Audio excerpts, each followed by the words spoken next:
Today we've got your full in-depth review of the massive, huge Sony 200-600 F5.6-6.3. This beast is going to be great for wildlife, for birding, for sports photographers. It's going to be one of the only lenses for actual Sony cameras in this range without spending like $10,000.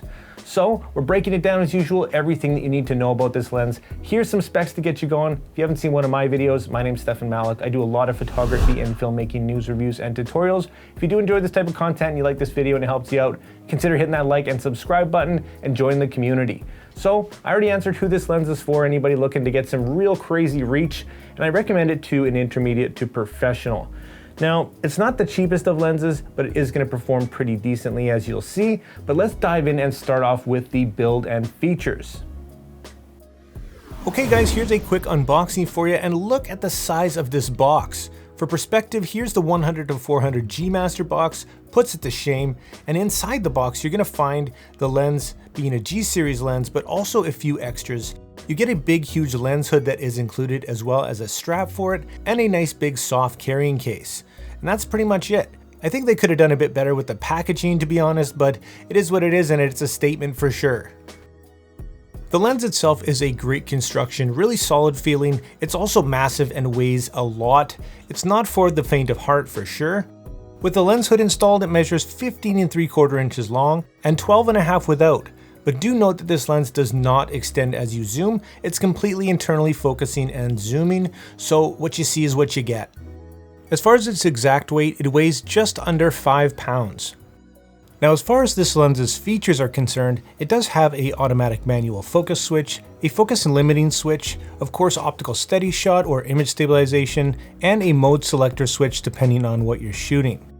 Probably my favorite thing about this lens is its quick throw. To be able to zoom from 200 to 600 millimeters in a blink of an eye at a quarter turn is just a total game changer, and it's fantastic for target acquisition. The big grippy focus ring turns easily and quickly, and unfortunately it doesn't have full-time manual focus override.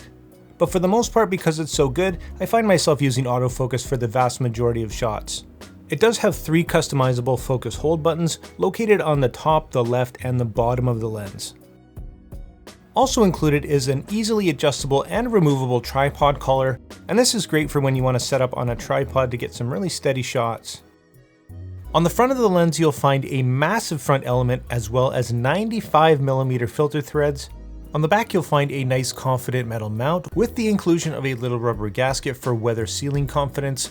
And I have to say that I am more confident taking this lens out into the weather over, say, my 100-400 go-to, and that's mainly because of its internal zooming. There's just less to go wrong. Overall, it's a very well put together lens, especially for a G series lens, and I give it 4.5 stars for build and features.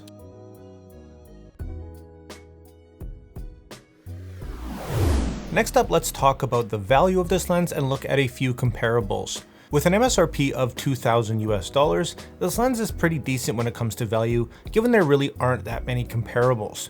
There is the Sony 100-400 G Master, but obviously it doesn't quite have the same reach. You can throw it into crop mode and use a teleconverter, but it also costs significantly more. It does perform a bit better, but if you do need as much reach as possible, there's really no comparison.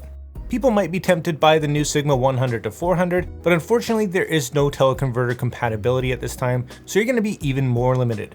If you want the best and you're stuck needing a 600mm lens, there's always the F4 Prime from Sony, but it's going to cost you $13,000 US. So if that's none of the cards, maybe stick to the 200-600.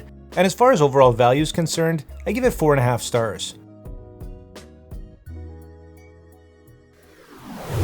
Next up is performance, of course, and we're going to dive in and look at every aspect of this lens's performance, and it does pretty good. As an extreme telephoto wildlife and sports lens, it's important that you're able to shoot the details and have a ton of reach, and that's exactly what this thing does. When it comes to this lens's autofocus capabilities, it's really not going to disappoint. It will keep up with the fastest camera bodies, utilizing active track and shooting at insanely fast speeds. Here we are shooting on the a6100 in a Sony APS-C camera, but of course this is a full frame lens. By putting it on an APS-C, you'll be able to utilize the crop factor, making it a 900mm equivalent. Here's a few more shots that I've taken with this lens. Now it is worth noting that you can of course use the 1.4 and 2 times teleconverters. However, in most cases I recommend sticking with the 1.4. Any more than that and you are pushing it, you're going to sacrifice some image quality, autofocus capabilities, and of course you're sacrificing the amount of light you're working with. Here's an example of what the image stabilization looks like in action.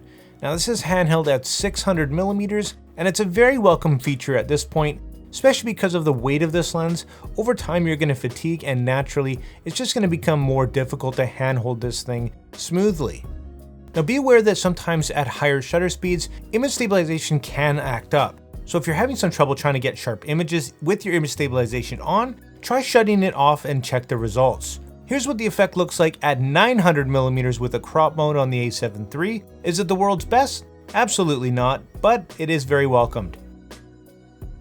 Let's have a more detailed look at the sharpness and optics of this lens now.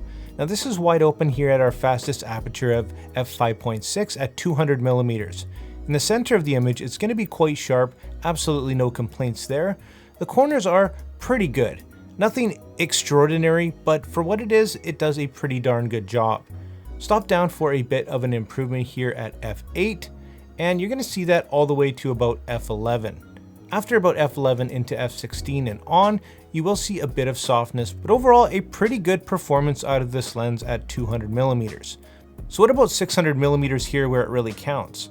And now our maximum aperture is f6.3, the center of the image is nice and sharp, and the corners, well again, nothing to really write home about, not an absolutely extraordinary performance here, and as we stop down there's really no noticeable difference. In fact, it's kind of a bit weird, but it's not till about f18 where you see just a tiny bit of an improvement here in the corners.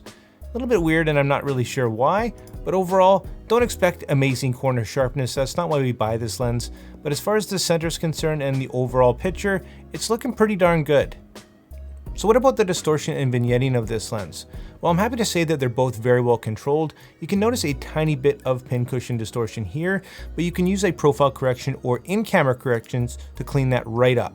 As far as vignetting is concerned, it's almost non-existent, so that's really nothing to worry about. So overall for the sharpness and optics of this lens, it's quite impressive. The center sharpness is where it really matters. Nothing special in the corners, but again, that's not why we buy this lens. With 11 aperture blades, the bokeh of this lens is actually pretty decent. It's nothing outstanding and I wouldn't use it for my go-to portrait lens, but very much welcomed, and you can get some really nice transitions in a lot of cases. One unavoidable downside for a lens like this is its minimum focus distance. In this case, it's just shy of 8 feet, which does limit you to what you can shoot if birds come close, or you're trying to shoot something that's, well, less than 8 feet away.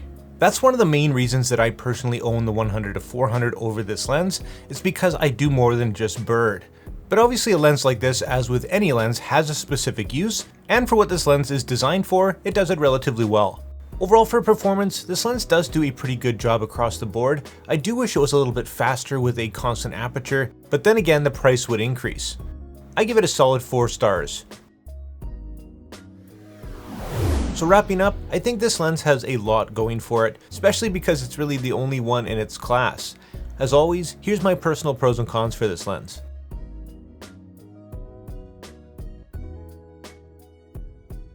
If you happen to be a subscriber, you also know that I like to rate things on a scale from never think about again to consider to definitely buy. And I gotta say that if you are a birder or somebody who wants to shoot sports or things at an extreme distance on a budget, this is a definite buy. And there you have it, guys. There's my review of the big, massive, huge Sony 200-600. I hope you liked this video and it helped you out. And if it did, consider hitting that like and subscribe button. Join the community. If you're ready to pick this lens up, if you want to buy it, I will drop affiliate links down in the description for you. And like always, make mistakes, be yourself, and get out there and take some more pictures. See you next time.